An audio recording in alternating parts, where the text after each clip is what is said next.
어떤 분이 신앙적 고민을 메일로 보내오셨습니다. 신앙의 중심 그리고 근간이 성경이라는 사실을 깨닫게 되어서 너무 감사합니다. 생각해 보니까 너무 오랫동안 성경과 관계없는 신앙생활을 했구나. 나 스스로를 돌아보게 되었습니다. 이에 성경을 다시 읽고자 폈는데 도무지 마음으로, 머리로 들어오지를 않습니다. 다시 성경책을 덮고 펴기를 반복하고 있습니다. 이런 내용이었습니다. 이분이 신앙생활에 어려움을 겪는, 특히 성경을 읽을 때 어려움을 겪는 이유를 두 가지로 말씀을 하셨습니다. 하나는 언어가 어렵다고 하십니다. 성경의 언어가 요즘 쓰는 말이 아니어서도 어렵지만 도무지 이 개념과 의미가 전혀 마음에 와닿지가 않는다고 합니다. 아무리 파악하려고 해도 파악이 안 된다고 고백을 하십니다. 본인이 나름 책도 좀 읽고 공부도 한 분인데 그렇게 소개를 하셨는데 성경책만 읽으면 나 자신이 굉장히 초라해진다. 그래서 마음이 불편하다. 이렇게 이야기를 하셨습니다. 두 번째는 문장이 어렵다고 합니다. 자기가 자세히 주어가 뭐지? 서술어가 몇 개 있지? 목적어가 뭐지? 자세히 뜯어보는데 파악이 잘 안 된대요. 이게 어떻게 하나님의 말씀이지? 뜻을 제대로 알지 못하는데 이게 하나님의 말씀일까? 그런 의구심이 든다고 합니다. 그래서 성경을 읽을 때 내가 성경을 읽는 게 아니라 성경이 나를 꼭 테스트하는 것 같은 그런 마음의 무거움도 있다고 하셨습니다. 제가 이분의 고민에 충분히 공감이 갔습니다. 성경은 지금 우리 시대에 쓰지 않는 2000년 또 2000년보다 훨씬 전에 사용했던 고대어로 구성이 되어 있습니다. 이 뜻을 알려면 우리가 그 당시로 돌아가야 합니다. 내가 2000년 전으로 돌아가야 그때 이 사람들이 이런 뜻으로 이 말을 썼구나, 이런 표현이구나, 그것을 깨달을 수가 있습니다. 하지만 이런 작업은 거의 불가능합니다. 거기에 똑같이 성경이 쓰여졌는데 여기서는 이 뜻인데 다른 곳에서는 또 다른 뜻으로 쓰일 때가 있습니다. 그러니까 똑같이 성경을 저술하신 분들이 그 당시에는 1이라는 뜻이 1이었는데 자기가 쓸 때는 1이라는 뜻이 2가 되는 겁니다.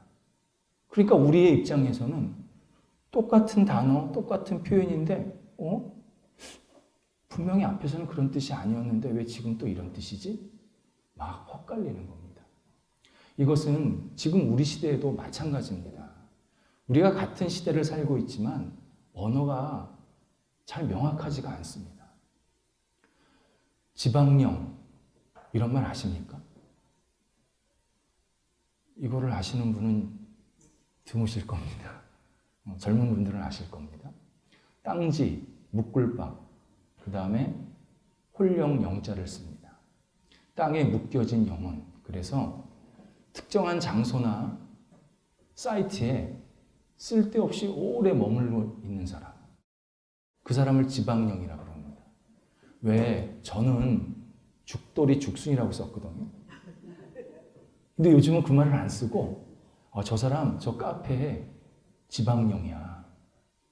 저 사람 저기에 지방령이야. 저 사람한테 물어보면 돼. 이렇게 표현을 쓴다는 거예요. 그러니까 우리는 같은 시대를 살면서도 표현이 다르단 말이죠. 성경에도 그런 표현들이 많아요. 똑같은 단어인데 어떤 사람은 이런 뜻으로 썼고 어떤 사람은 이런 뜻으로 썼고 거기에 우리가 읽는 성경은 다 한글 번역본입니다. 고대어를 한글 번역으로 했을 때 당연히 그 원래의 뜻이 잘 파악이 안 됩니다. 우리 한글 성경 번역 잘 된 성경 중에 하나입니다. 정말 뛰어난 성경입니다. 그럼에도 불구하고 원래 있는 성경의 표현과 우리 한글 성경에서의 표현이 약간 괴리감이 있는 것들이 꽤 많습니다. 그러다 보니까 읽어도 이해가 안 됩니다. 그런데 진짜 중요한 성경이 어려운 두 가지 이유가 있습니다. 하나는 하나님의 생각, 마음, 뜻이 인간의 언어로 표현되기가 쉽지가 않습니다. 하나님의 뜻과 마음이 인간의 언어로 들어올 때 확 축소가 됩니다. 하나님의 생각은 인간의 생각과 다릅니다. 생각이 다르다라는 것은 표현이나 어떤 언어 내지는 그것을 나타내는 뜻이 다르다라는 겁니다. 예를 들어서 인간과 인간이 서로 진지한 대화를 나누고 있는데 옆에 애완견이 그 말 거의 못 알아듣습니다. 애완견이 들을 수 있는 단순한 말, 한 마디, 두 마디만 알아들 수 있지 내 속 깊은 이야기를 내가 옆 사람이랑 하고 있는데 애완견 거의 듣지 못합니다.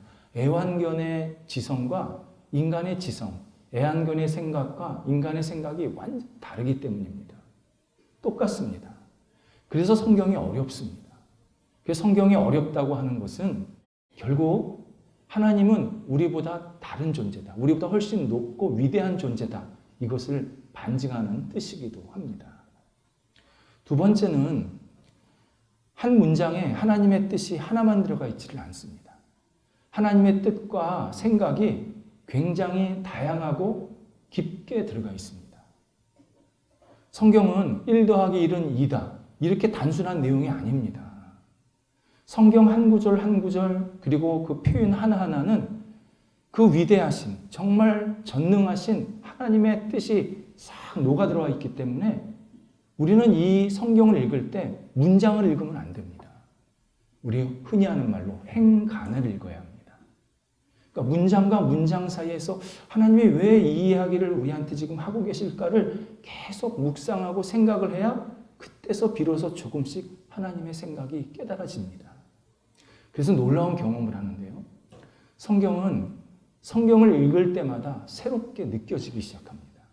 지난번에는 이런 뜻으로 내가 성경을 읽었는데 오늘은 똑같은 본문인데 이런 뜻으로 받아들이게 되고 다음에 읽을 때는 또 다른 뜻으로 그 성경이 나에게 다가오기 시작합니다. 이런 체험이 아주 지극히 정상적인 성경 읽기 체험입니다. 만약 성경 읽기를 했는데 365일 나는 똑같은 내용을 똑같이 받아들인다.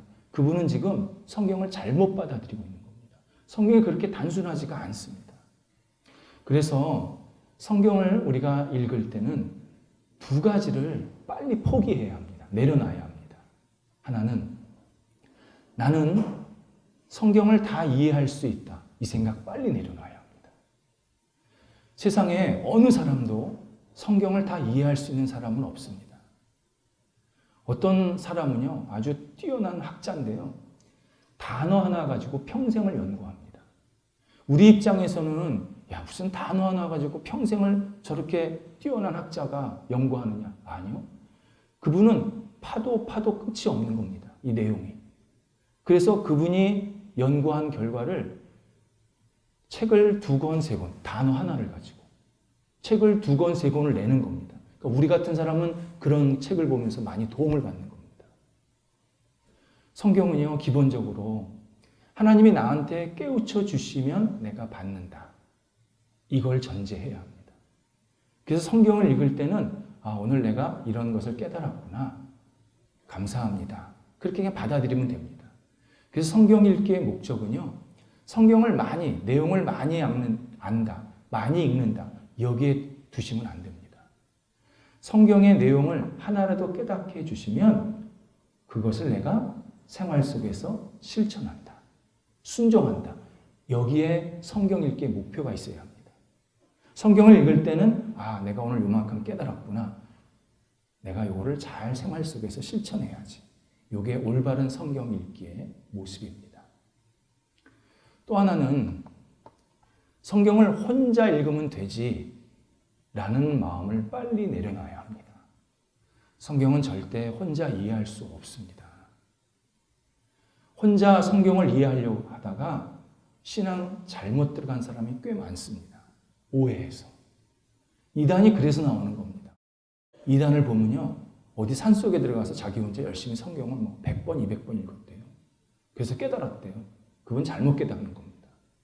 성경을 읽을 때는 전체 흐름과 어떤 전통과 또 그 안에 있는 여러 가지 내용들이 서로 잘 맞아야 합니다.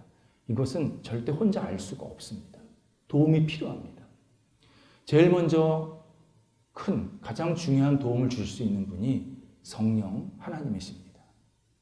우리는 성경을 읽을 때 그냥 펴고 처음부터 태초에 천지를 창조하시나 이렇게 읽는 습관을 빨리 내려놓으셔야 합니다. 먼저 기도하셔야 합니다. 성령님, 제가 하나님의 말씀을 읽으려고 합니다. 저를 깨우쳐 주세요. 제가 잘 받아들이게 해주세요. 혹 제가 하나님의 말씀을 받아들이지 못할 그러한 영혼이 약간 망가져 있다면, 혹 잘못된 부분이 있다면 저를 용서해 주시고 제가 이러이러한 부족한 것을 하나님께서 긍휼히 여겨주세요. 이렇게 성령께 내 자신의 부족함과 연약함을 용서를 구하고 또 내 영혼에 잘못된 부분이 있다면 치유해달라고 기도하면서 성경을 읽어야 합니다. 그래서요, 성경을 읽는 것과 기도하는 시간은 비례가 됩니다. 내가 성경을 10분 읽었다, 기도를 10분 해야 합니다. 그래야 성경의 말씀이 조금씩 깨달아지기 시작합니다. 두 번째가 목회자의 도움을 받으셔야 합니다. 목회자라고 성경 다 아는 거 아닙니다. 다만 오랫동안 성경을 묵상하고 연구하고 또 나름대로 계속 생각을 하다 보니까 하나님께서 주신 깨달음들이 있습니다. 특히 성경을 읽을 때는 성경을 우리 흔히 말하는 정통, 우리 개신교 정통과 또 복음의 근거에서 성경을 읽어야 되는데 그러한 여러 가지 그 수단들이나 내지는 방법들을 깨우친 것들이 있습니다. 배운 것들이 있습니다. 그래서 그런 것을 가지고 목회자의 도움을 받으셔야 합니다. 또 한 분이 있습니다. 성경을 먼저 읽은 분들에게 도움을 구하셔야 합니다. 참 감사하게도 우리 시대는 평신도 중에서 성경을 먼저 읽고 나서 내가 읽어보니까 이렇게 성경을 읽으니까 많이 도움이 됩니다.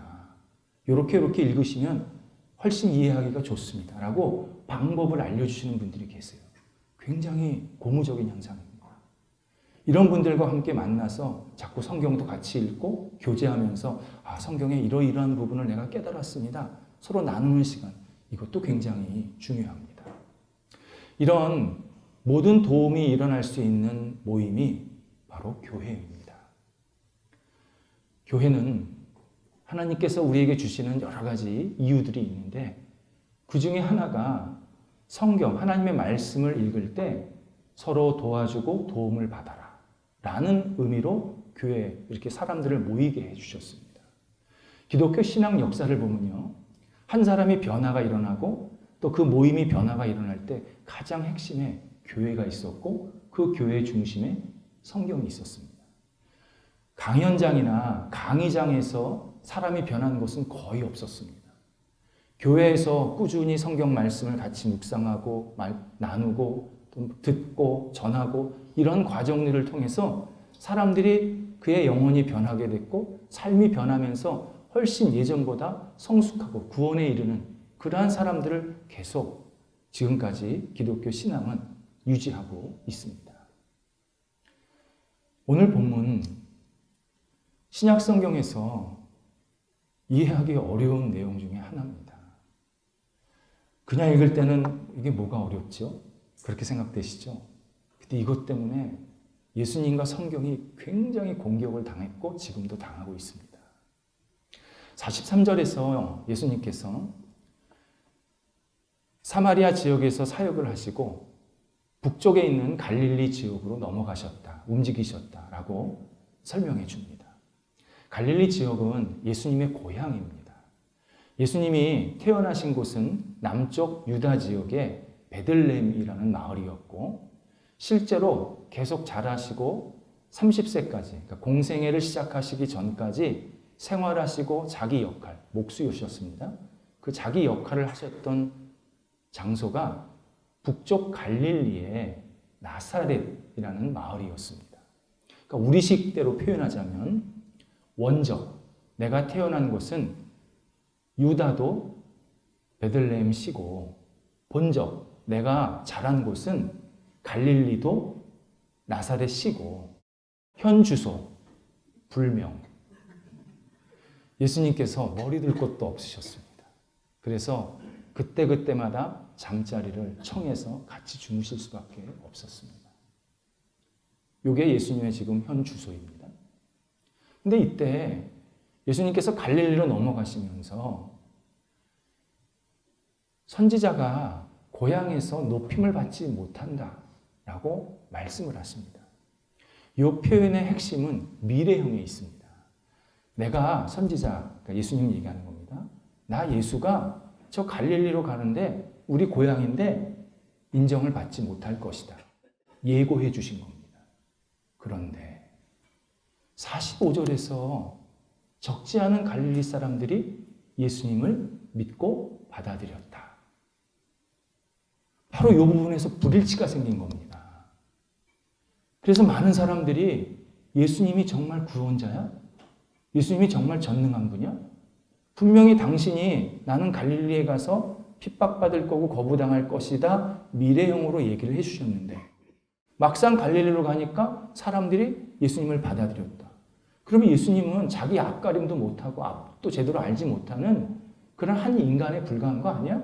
아니면 성경의 저자들이 지금 잘못 써 있는 거 아니야? 이게 왜 문제가 됐냐면요. 예수님이 십자가에 죽으신 것까지 퀘스천 마크를 찍는 겁니다. 예수님이 십자가에 죽으시려고 이 땅에 오신 게 아니라 어쩌다 보니까 십자가에 죽으신 거 아니야? 이렇게 아주 강한 비판의 날을 대는 겁니다.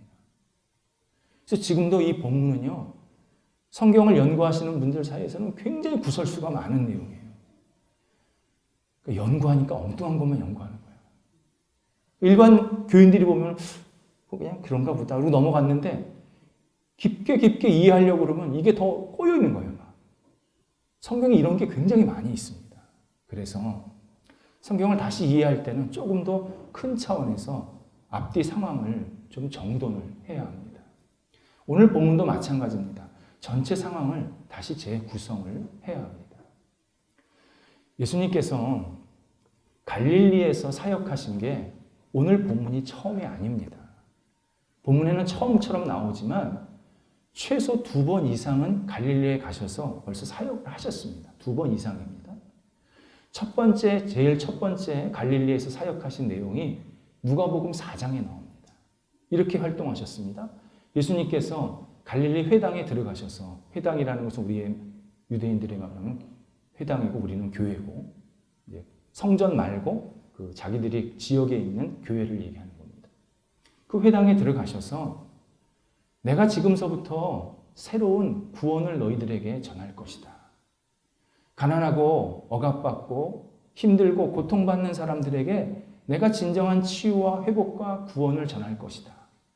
그리고 지금 이 회당 안에서 형식적이고 습관적으로 신앙생활하는 사람은 지금부터 하나님이 주시는 구원에 들어오지 못할 것이다.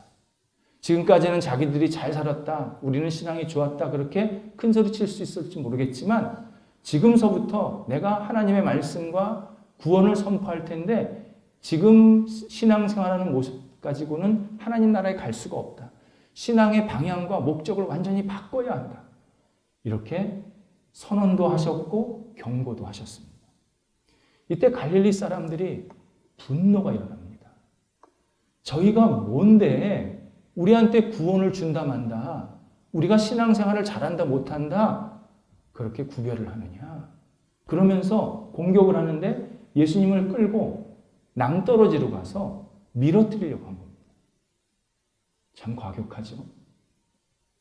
근데 예수님이 그때 아주 유유히 빠져나오셔서 다른 지역에 가서 하나님의 말씀과 구원을 전하시게 되었습니다. 그리고 나서 다시 갈릴리로 가시는 겁니다. 당신이 핍박을 받을 거 알면서도 또 다시 갈릴리로 들어가시는 장면입니다. 왜요? 아직 갈릴리에는 하나님의 말씀을 들어야 될 사람이 있다.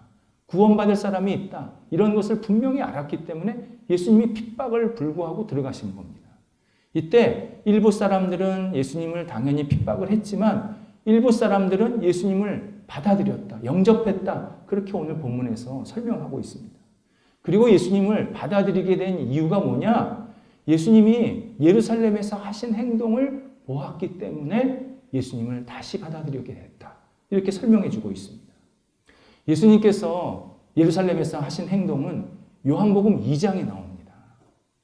예수님께서 유월절을 맞이해서 예루살렘에 있는 성전, 정말 예루살렘 사람들 그리고 온 유대인들이 가장 귀하게 여기는 이 성전에 들어가시게 됩니다. 유월절은요, 모든 유대인들, 이스라엘 사람들이 예배드리는 날입니다. 그러니까 예수님도 예배에 참석하시려고 들어간 겁니다. 그런데 성전 입구에서 장사하는 사람들이 서로 논의를 하면서 야, 오늘 재물은 얼마에 팔까? 오늘 이 재물은 괜찮은데 좀 비싸게 팔까? 서로 그렇게 막 논의도 하고 예배 오는 사람들한테 뭐 비싸게 주기도 하고 이건 싸다 비싸다 서로 실갱이도 하고 막 이런 모습을 보신 겁니다. 그때 예수님이 그 상을 뒤집어 엎으셨습니다. 이유는 너희가 하나님께 예배하는 시간을 장사하는 시간으로 바꾸고 있구나. 하나님께 기도하는 집을 너희의 탐욕과 이익을 위해서 계속 돈만 어떻게 하면 벌 수 있을까? 이러한 기회로만 삼고 있구나. 이러한 장소로 삼고 있구나. 강력하게 경책을 하십니다. 하나님께 예배드려야 될, 하나님께 기도해야 할 이 귀한 시간에 너희들은 하나님을 빙자해서 너희들의 인간적인 욕심만 지금 채우고 있구나. 너희가 정말 신앙생활 제대로 하는 거냐? 이게 정말 신앙의 본질이냐? 너희가 정말 하나님을 제대로 믿고 있는 거냐? 강력하게 경책을 하십니다. 이 광경을 갈릴리 사람들, 예배드리러 간 사람들 중에 일부분이 본 겁니다. 그때 갈릴리 사람들이 저분이 우리 동네에서도 신앙의 본질에 대해서 얘기하셨고 지금처럼 이렇게 형식적이고 인간 중심적인 신앙생활은 의미 없다라고 경고하셨는데 여기서도 똑같이 얘기하시네? 저분의 언행이 허투루하시는 게 아니구나. 예수님을 다시 인식하게 된 겁니다.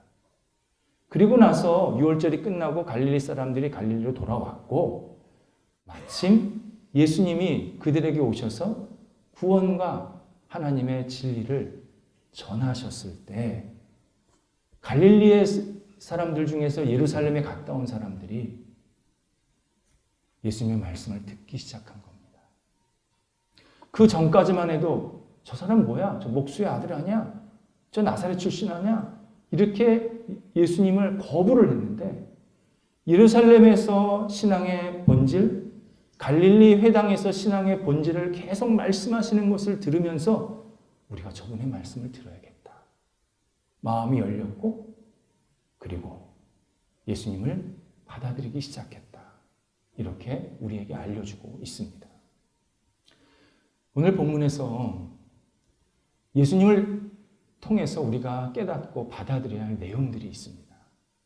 하나는 우리의 한 번의 성공과 실패에 연연해하는 모습을 과감히 버려야 합니다. 예수님은 한 번의 성공과 실패에 거기에 붙잡혀 있지 않으셨습니다.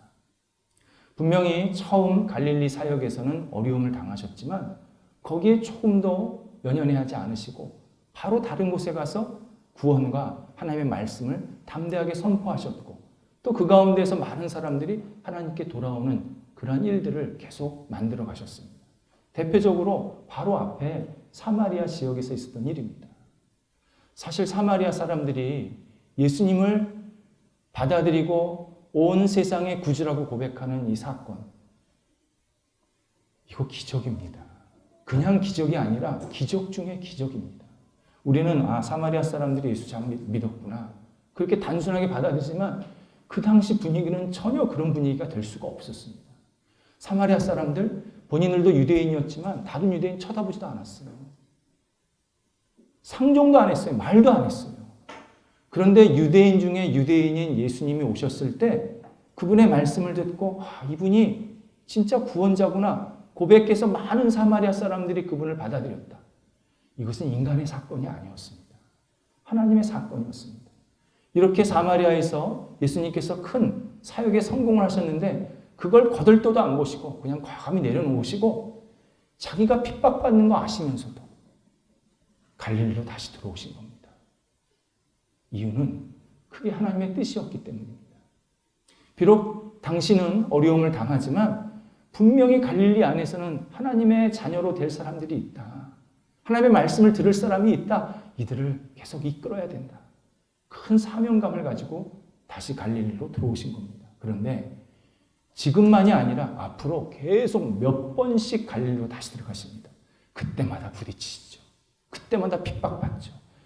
아랑곳하지 않습니다. 계속 움직이십니다. 예수님께서 마태복음 10장에서 우리에게 이런 얘기를 하십니다. 너희가 사람들에게 평안의 복음을 전할 때 그 사람이 그 복음을 받아들이지 않으면 이 다리에 있는 먼지라도 다 털어버리고 움직여라 말씀하십니다. 이때 전제 조건이 있습니다. 마태복음 10장 13절입니다. 그 사람이 평안과 복음을 받아들일 준비가 되어 있지 않았을 때라고 분명히 적시를 해주고 계십니다. 이런 뜻입니다. 내가 저 사람에게 가서 평안과 복음을 전하려고 했는데 이 사람이 완전히 세상적인 것에 확 빠져 있어요. 도무지 하나님의 하자도 관심도 없고 자기 자신만 알고 있고 이 돈에 완전히 사로잡혀 있고 권력에 사로잡혀 있고 어떻게 하면 세상 속에서 화려하게 살까 이런 거에 꽉 사로잡혀 있는 겁니다. 그럴 때 그에게 함부로 복음을 말하지 말라는 겁니다. 이것을 예수님께서 비유로 돼지에게는 진주를 던져주지 말라 얘기하신 겁니다. 진주를 짓밟는다는 겁니다. 예를 들어서 둘이 싸우고 있는데 예수 믿으세요. 예수님이 비아냥거림을 받는다. 예수님이 땅에 떨어지게 된다라는 뜻입니다. 그래서 상대방이 준비가 안 된 상태에서는 절대 복음을 값싸게 전하지 말라. 분명하게 말씀하십니다. 그런데 이 말씀 속에서는요. 만약 상대방이 준비가 됐다 그러면 다시 가서 전하라. 라는 말씀도 내포가 되어 있습니다. 지난번에는 준비가 안 됐는데 다시 만나보니까 이 사람이 내가 영혼에 좀 빈 공간이 있는 것 같아. 내가 좀 잘못 사는 것 같아. 내가 계속 이렇게 살면 안 되는 것 같아. 이런 것을 본인이 깨닫고 그런 고백을 하고 있다면 그에게 진지하게 평안의 복음을 전하라. 라는 말씀을 하시는 겁니다. 그래서 예수님께서 갈릴리를 계속 몇 번씩이고 가서 핍박 중에서도 사람들에게 하나님의 나라와 진리를 계속 전하고 계셨습니다. 우리가 한 번의 성공과 실패에 연연하지 말아야 되는 것은 비단 이 복음을 전할 때만 필요한 그런 행동이 아닙니다. 내가 세상에서 어떤 역할이나 일을 할 때도 똑같은 마음으로 해야 합니다. 내가 어떤 일을 할 때 성공하는 경우가 있습니다. 실패한 경우가 있습니다. 이때 한 번의 성공이 인생의 성공 아닙니다.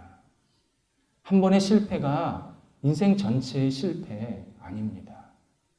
내가 만약 어떤 일에 성공이 됐다, 지금 성공했다 그러면 하나님께 감사합니다. 고백하고 다시 내게 맡겨진 역할을 충실하게 시작해야 합니다. 새로운 마음으로. 마치 지금 스타트, 100m 달리는데 지금 처음 출발선에 서 있는 것처럼 그러한 새로운 마음으로 다시 시작을 해야 합니다. 예전에 내가 성공했던 것에 사로잡혀서 나 옛날에 그렇게 성공했지. 나 옛날에 그렇게 좋은 자리에 있었지. 그렇게 생각하는 순간 그분은 계속 밑으로 가라앉습니다. 이것을 창조적 단절이라고 표현합니다. 내가 성공했다? 단절시키라는 겁니다. 그리고 다시 새롭게 시작하다. 내가 성공하지 못하고 실패할 수도 있습니다. 그런데 그때 낙심하지 말고 다시 도전하고 다시 일어나고 그리고 시작을 해야 합니다. 이때 중요한 전제가 있습니다. 내가 하는 일이 하나님의 영광과 뜻에 부합해야 합니다. 이게 명확해야 합니다. 내가 어떤 일을 했는데 그 일이 내 욕심이나 탐욕, 내 계획을 이루는 일이었다. 그런데 그것이 실패했다. 그 하나님 막으신 겁니다. 그분에게 지금 하나님이 은혜 베푸신 겁니다. 거기서 더 한 번 한다? 하나님 그 다음에는 더 큰 어려움을 겪게 하십니다. 멈춰야 합니다.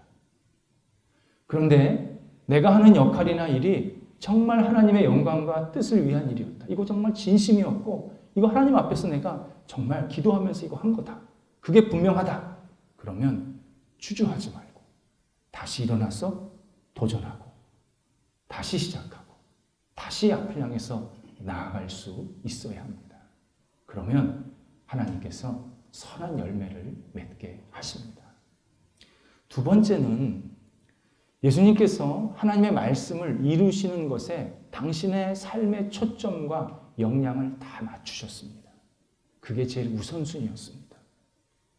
마태복음 4장에서 하나님께서 갈릴리 사람들을 구원하실 것이다. 구약 성경에서 여러 번 미리 알려주셨다라고 우리에게 소개해주고 있습니다.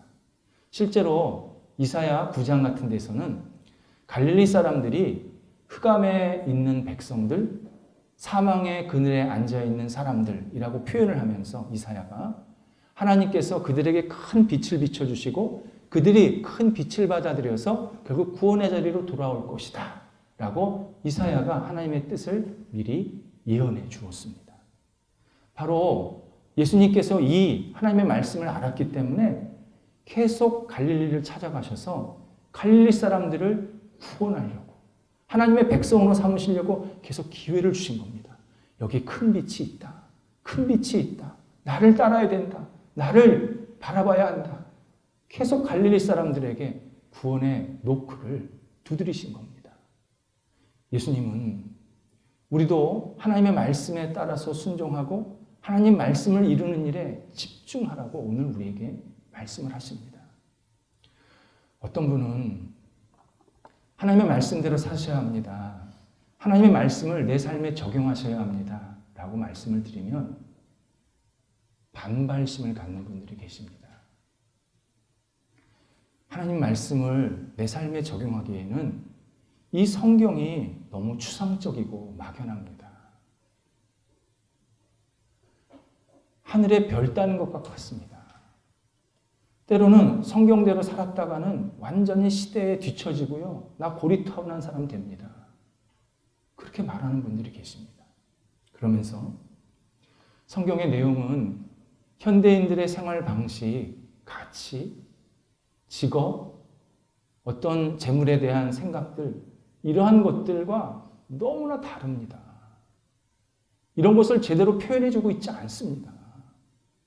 만약 이런 성경을 가지고 내가 산다 그러면 나는 정말 세상에서 볼품없이 살 겁니다. 이렇게 이야기하시는 분이 계십니다. 물론 성경에는 현대 대한민국, 반도체, AI, 바이오, 유전자 그런 얘기 안 하십니다. 만약 성경에서 그런 것을 찾아서 내 삶에 적용해 살아야지 그분은 지금 성경을 아르바이트용으로 사용하는 겁니다. 성경을 매우 잘못 적용하고 있는 겁니다. 성경은요, 그것보다 훨씬 깊고 진지한 가치, 목적, 방향을 우리한테 얘기하십니다. 우리의 삶, 내 인생에 대한 생각들, 그리고 나와 주변 사람들과의 관계들, 나아가서 나를 지으시고 나를 세상에 보내신 하나님과 나와의 관계, 이러한 종합적인 정말 인생에 있어서 가장 중요한 질문들과 목적들을 성경에서 계속 말씀하십니다. 그래서 이 성경의 말씀을 나에게 적용을 하면요, 나는 이 땅에서도 누구보다도 성숙하게 잘 살 수 있고 하나님 나라에서도 칭찬받는 삶이 됩니다. 그래서 성경대로 살면요, 영원한 정규직으로 사는 겁니다. 영원한 정규직. 이 땅에서만 잘 사는 게 아니라 하나님 나라에서도 칭찬받는 삶이 되게 하십니다. 성경은 우리가 하나님의 말씀으로 받아들이면서 이 말씀을 하나하나 우리 삶 속에 적용하면 처음에는 굉장히 나를 막 부딪히게 만듭니다. 힘들게 만듭니다. 그런데 시간이 지나면 지날수록 내 자신이 세상에서 굉장히 성숙하고 앞서가는 모습을 보게 만드십니다. 성경에 그런 힘이 있습니다. 하나님은 전지전능하십니다. 전지전능, 모든 것을 다 하시고 모든 것을 다 하실 수 있는 분입니다. 이건 미사여구 아닙니다. 그냥 하나님 표현할 게 없어서 전지전능 그렇게 표현한 거 아닙니다. 진짜 다 하시고 진짜 모든 것을 다 행하십니다. 하나님께서 지금과 같은 이러한 과학시대, 풍족한 시대, 이런 아주 체계적인 시대, 그리고 발전된 시대 다 아십니다. 사람들은요, 이게 인간의 노력과 계획으로 이런 시대가 왔다 생각하는데 큰 착각입니다. 정말 착각입니다. 하다못해 흙도 안 주셨어 봐요. 집도 못 줘요.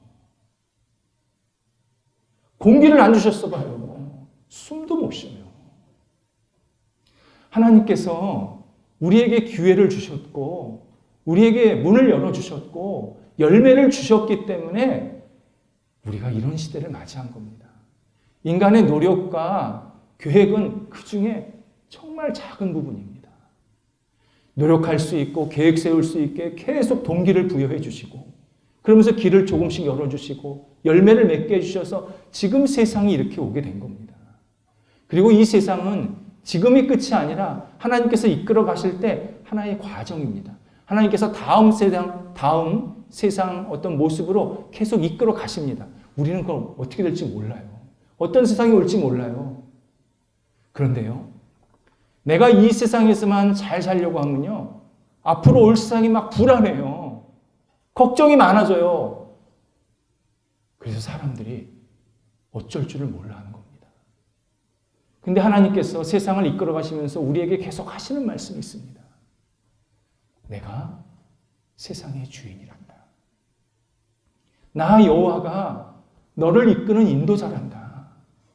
내가 최종 주권자고 심판자다.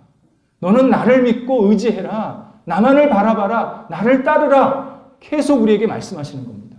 이때 세상이 어떻게 되든 복잡해지든 잘못되든 잘되든 관계없이 하나님을 믿고 따르는 사람들은 반드시 마지막 하나님이 주시는 은혜와 승리의 선물을 가득 누리게 만드시겠다고 약속하십니다. 그래서 성경을 주신 겁니다. 성경을 가벼이 여기지 마라. 나를 존중히 여기는 자는 성경을 존중히 여기는 자다.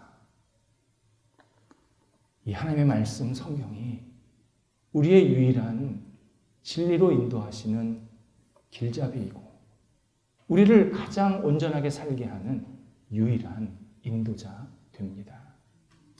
우리가 이 성경 하나님의 말씀에 근거해서 이 말씀 안에 살고 이 말씀에 따라 계속 움직이면 이 세상 속에서 절대 흔들리지 않고 하나님께서 허락하시는 하나님의 영광을 돌려드리는 복 있는 삶이 되게 만드십니다. 기도하겠습니다. 하나님의 말씀이 저희의 삶과 그리고 영혼의 날마다 인도자가 되어 주옵소서. 모른다고 성경 멀리하지 않게 하시고 어렵다고 성경 덮지 않게 하시고 하나님의 말씀을 진지하게 하나님께 모든 것을 내어 맡기며 듣고 또 듣게 하사 이 말씀 속에서 저희들이 날마다 자유하게 하시고 말씀 속에서 주님의 영광을 돌려드리며 살아가는 저희 모두가 될 수 있도록 인도하옵소서. 저희 교회, 저희 교인들이 살아계신 하나님의 말씀 속에 거하여 세상 속에서 빛과 소금이 되는 거룩한 등불로 살아가도록 인도하옵소서. 예수님의 이름으로 기도드립니다. 아멘.